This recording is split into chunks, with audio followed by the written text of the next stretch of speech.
Une guerre civile a atteint son apogée sur le continent Patrian jusqu'à ce que le Nord fasse quelques expériences inhumaines pour transformer les gens en incarnés et changer le cours de la bataille. Ces expériences ont donné à Hank Henry le pouvoir d'une bête mythique divine, lui permettant de se transformer en loup-garou et de finir guerre. Mais dès que la guerre se termine, le pays réalise qu'il ne pourra pas contrôler quelqu'un qui a le pouvoir d'un dieu. Il décide que sa vie n'a plus de valeur pour eux et le tire avec une balle tueuse de Dieu. La guerre civile a commencé lorsque les patriotes de l'Union du Nord et la Confédération du Sud de Patria a découvert un minéral précieux appelé somnium.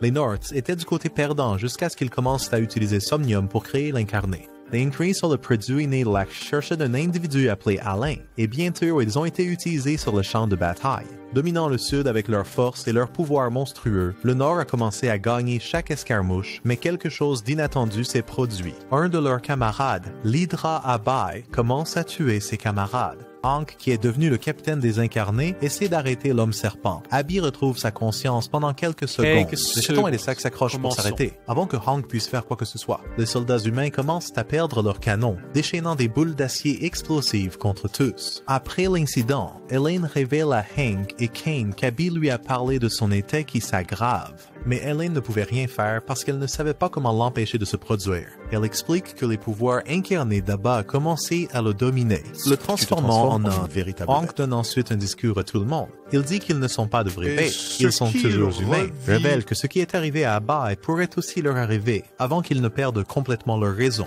Ils, en tant qu'incarnés eux-mêmes, devraient être abattus par les leurs. Quelques semaines plus tard, le Nord a commencé à marcher vers la capitale du Sud, qui a également coûté à l'équipe leurs membres, perdant leur santé mentale à la bête en eux. Ils obligent leurs camarades à les abattre. Après une longue et ardue série de batailles, demain, à l'aube, ils vont marcher vers la capitale. Hank remarque que ses camarades perdent courage et annonce qu'il va inviter Ellen à sortir, puisque pratiquement tout le monde dans l'escouade le pousse à être avec elle, ce qui surprend l'escouade, car Hank leur demande de le célébrer avec lui une fois la guerre terminée. Plus tard dans la nuit, Hank rend visite à Ellen et elle lui demande de parler dehors. Ellen lui révèle que la guerre est déjà finie et que la Norme et le Sud se préparent déjà pour le traité de paix, sauf qu'il n'inclut pas les incarnats, même s'ils sont considérés comme des dieux sur le champ de bataille. Beaucoup de gens les craignent encore, et une fois la guerre officiellement terminée, les incarnés vont être éliminés. Elaine tire alors sur Hank avec une balle tueuse de Dieu. Ça, et lui dit que tous les incarnats finiront par perdre toute leur humanité face à la bête en eux. Une fois que cela se produit, les incarnés seront la plus grande menace que l'humanité n'ait jamais connue, plus grande que la guerre elle-même. Elaine a essayé si fort de trouver un moyen d'empêcher les Carnats de devenir des bêtes sans esprit. Mais sa seule solution est de tuer ses camarades poilus avant qu'ils ne deviennent une menace pour la société, surtout qu'elle les a créés en premier lieu.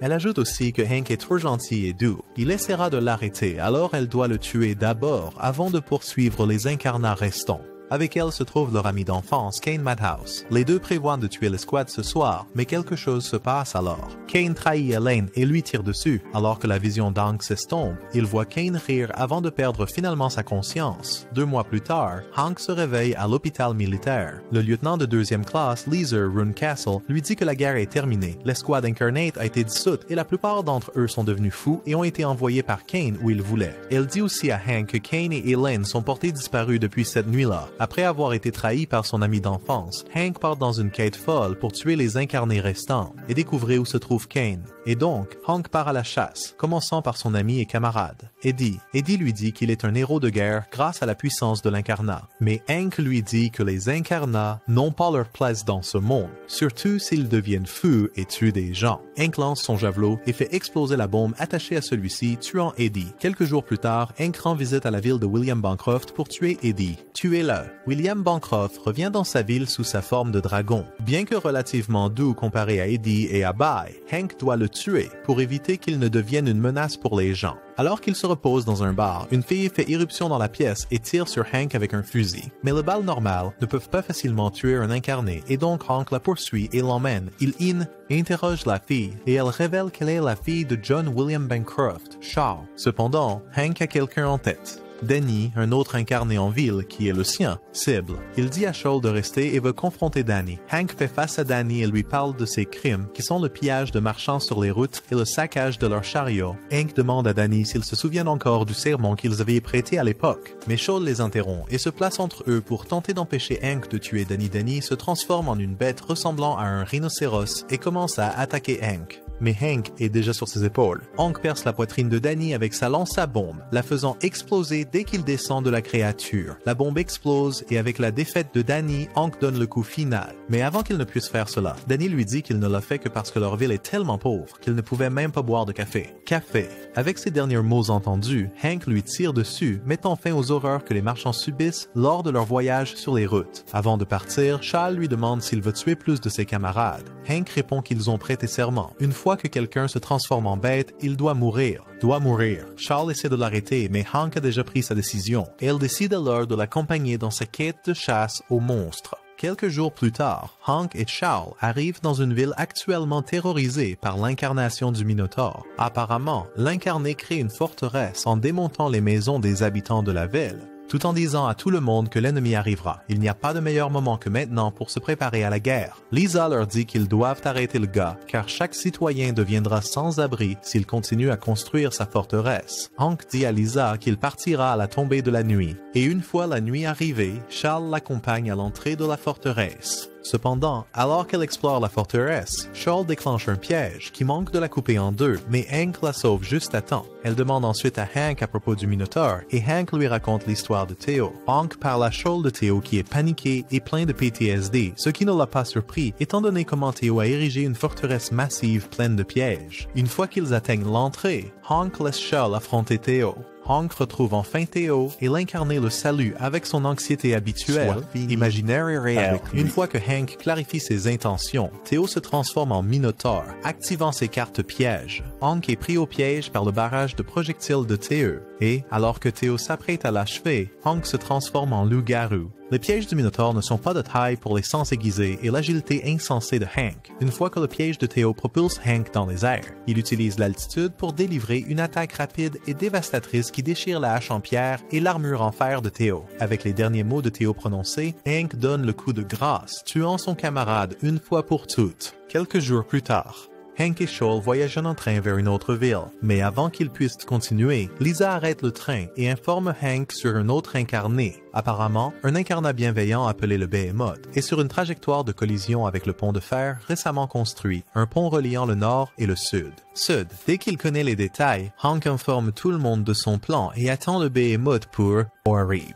Dès que le Behemoth arrive, il aime son tir, ce qui désactive le monstre. Maintenant, les mêmes gars qui ont fait le pont commencent à se plaindre que le Behemoth met trop de temps à être tué. Charles essaie également de convaincre Hank de ne pas tuer le Behemoth, mais des explosions se produisent plus tard dans la nuit. Ce qui a enragé le Behemoth, Hank se transforme en Airwolf encore pour arrêter l'incarnat enragé. Après une série d'attaques, ils parviennent à faire exploser les entrailles du monstre et à le piéger. Cependant, le monstre continue de bouger, marchant aussi vite qu'il le peut vers le pont, puis une zone s'effondre des bords de la falaise, révélant la vue de l'océan. Apparemment, Artie est simplement un homme de peu de mots, mais qui souhaite vivement voir l'océan. Dès que le monstre voit l'océan de ses propres yeux, il tombe. Quelques jours plus tard, le groupe arrive dans une autre ville terrorisée par un autre incarné. Le jour suivant, le groupe voit les victimes d'une autre attaque et l'un des enfants avoue qu'il a vu ce qui s'est passé la nuit dernière. Lisa essaie d'interroger l'enfant mais il s'enfuit. Charles essaie de parler à l'enfant mais finit par être pris pour cible par le gargouille incarné. Encore une fois, Hank arrive juste à temps pour la sauver. La gargouille essaie de dire à Hank que ce qu'il fait est plutôt de la justice, mais un peu plus sanglant que d'habitude. Hank n'accepte pas cela et les deux se font face, forçant la gargouille à fuir.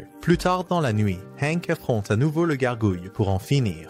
Mais la gargouille lui tire dessus avec une balle de tueur de Dieu. Hank redevient humain, juste au moment où Charles et l'enfant sont sur le point d'être complètement assassinés. Hank enlève la balle de force et se précipite vers le gargouille, en perçant à travers sa poitrine, le tuant. Cependant, Kane arrive et kidnappe Shaw. Il dit que Hank doit assister à leur invitation où Shaw recevra un traitement boiteux. Hank assiste à la fête, seulement pour se retrouver encerclé par Incarnate. Les participants sont tous des nobles et des royaux de tout le pays qui sympathisent avec Kane. Cause, mais il se transforme en une soupe sanglante alors que les incarnats se lancent dans un massacre, tuant tout le monde.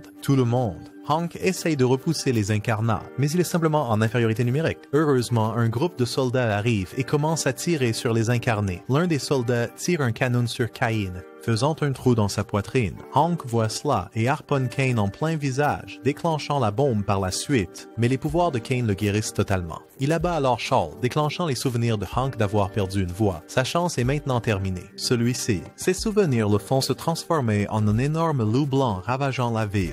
Il disparaît ensuite après avoir littéralement transformé Whitechurch en un désordre. Quelques semaines plus tard, Hank se retrouve à errer sans but dans les montagnes gelées quelque part à Pat. Après avoir marché un peu, Hank est attaqué par un autre incarné, un loup-garou comme lui. Le loup-garou lui demande pourquoi il a refusé la proposition de Cain et continue de le presser pour qu'il se transforme en sa véritable forme. Cependant, Hank est trop faible pour faire quoi que ce soit, surtout après s'être transformé en un énorme accident de train. Il essaye de fuir, mais l'incarnat peut le sentir de loin. Le loup-garou se rue sur lui et attaque l'arbre derrière lequel il se cache, mais Hank esquive l'attaque et parvient à tirer sur le loup-garou, qui résiste toujours et lui fonce dessus, blessant son épaule gauche. Après la démonstration pathétique de pouvoir de Hank, le loup-garou lui dit qu'il le ferait se transformer et quitte Sane.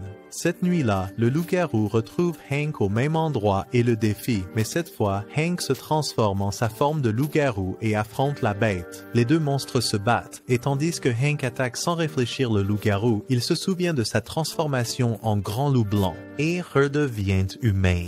Le loup-garou trouve le jeu de pouvoir de Hank super pathétique et décide de le jeter à la falaise la plus proche. Hank tombe du bord de la falaise. Les mêmes soldats de l'Église Blanche sauvent Hank alors qu'il continue à piétiner son torse massif. Cependant, Hank tombe alors que la falaise commence à s'effondrer. Hank se réveille sur les genoux de Shaul et elle lui dit qu'elle est retournée dans sa ville natale. Shaul lui dit que son père, que Hank a précédemment tué, est revenu sous forme d'incarnation zombifiée. Alors elle, il l'a tué. Après avoir tué son père, Shaul lui informe qu'elle comprend d'une certaine manière pourquoi Hank tue et fait des carnages. Hank parle de ses inquiétudes et elle le réconforte. Hank demande à Shaul que bien qu'il puisse se transformer en monstre un jour, lui, elle ne doit pas les oublier, y compris, ils sont toujours humains et désirent vivre comme tels. Hank part pour enfin tuer son ami et camarade, son loup-garou dans les bras, mais le hurlement du loup perce les oreilles de Hank, le sourdant de sa mission. Shaul arrive et tire sur la bête gênante, donnant à Hank l'ouverture dont il a besoin pour se transformer à nouveau en loup-garou. Les furies se battent une fois de plus, et avec le dernier coup de Hank, un autre incarné est mis au repos avant de voler. Pas de bataille. Cain, quelques incarnés restants et leur loyal ont fondé le pays de la Nouvelle Patria, un État séparé où les incarnés sont pratiquement les dieux de l'Olympe. Avec cette nouvelle menace, le Nord a créé une force spéciale pour traquer Cain et mettre fin à son asile d'atrocité. Hank rejoint ce groupe de soldats spécialisés dans l'extermination des incarnés, avec un peu d'aide de Charles et Liza. Le bataillon marche dans la forteresse et ils sont immédiatement accueillis avec des flèches du centaure incarné, Miles. Hank se transforme en sa forme de loup-garou pour appréhender Miles, le menant dans un piège, mais Miles se lève et guérit sa blessure par balle, fuyant rapidement la scène pendant que les soldats lui tirent dessus. Le lendemain, l'armée se prépare à commencer à creuser des tranchées. Plus tard, le commandant des tranchées signale l'attaque, et des vagues de soldats du Nord se précipitent vers la forteresse pour manger des boules de fer, ce qui est dirigé par Hank. Bien que les Northmen réussissent à atteindre le pied de la forteresse, Miles les embusque par derrière et commence à tirer librement ses flèches, tuant les soldats du Nord à gauche et à droite. Miles essaie d'attirer les soldats loin de l'armée principale, mais il se dirige vers un piège. Le soldat fait trébucher le centaure et il se fait sauter par Hank qui perce la poitrine de Miles et tire une fusée éclairante, signalant au commandant de bombarder son emplacement. Bien que Miles parvienne à faire repousser ses membres, la zone est soudainement recouverte de brouillard rose. Manqué, c'était le poison d'abeille, l'état de Hank et Miles, empêchant ainsi l'incarné de faire des bêtises. Mais avant qu'il ne puisse faire quoi que ce soit, Cain se montre et fait sauter toutes les têtes des soldats. Hank sent cela et lance son harpon vers Cain, détruisant son bras droit. Il tire ensuite un coup de feu, mais Cain se transforme en brume pour réapparaître à nouveau. Cain lui révèle qu'il a construit un nouvel empire pour tout le monde, pour les humains et les bêtes, une utopie où tout le monde peut vivre en harmonie. Il dit à Hank que les humains sont des créatures dérangées et que les incarnés naissent de cela. Voyant son ami avoir déjà perdu la tête, Hank se transforme en sa forme de loup-garou et commence à attaquer Cain. Qui a le mode Dieu activé, Cain crée plusieurs clones et les utilise pour attaquer et blesser Hank. Le soleil brille et Hank redevient humain. Mais Charles apparaît et lui rappelle qu'il est toujours un humain, pas un monstre, et qu'il doit toujours respecter son serment. Voir Charles fait ressurgir les souvenirs et la colère de Cain. Parce que Lane aimait Hank au lieu de lui, il déchaîne sa forme finale et commence à poursuivre Charles. Mais Hank bloque son attaque, le repousse avec un mégaphone et lui offre un bon petit déjeuner à base de poing. Après avoir vu le drapeau irlandais flotter au-dessus de leur forteresse, Cain fuit la scène. Avec la nouvelle menace venant de l'ouest, Hank et Charles partent à l'aventure pour découvrir les bêtes magiques et les tuer avant qu'ils ne transforment tout le continent en une grande fête funéraire.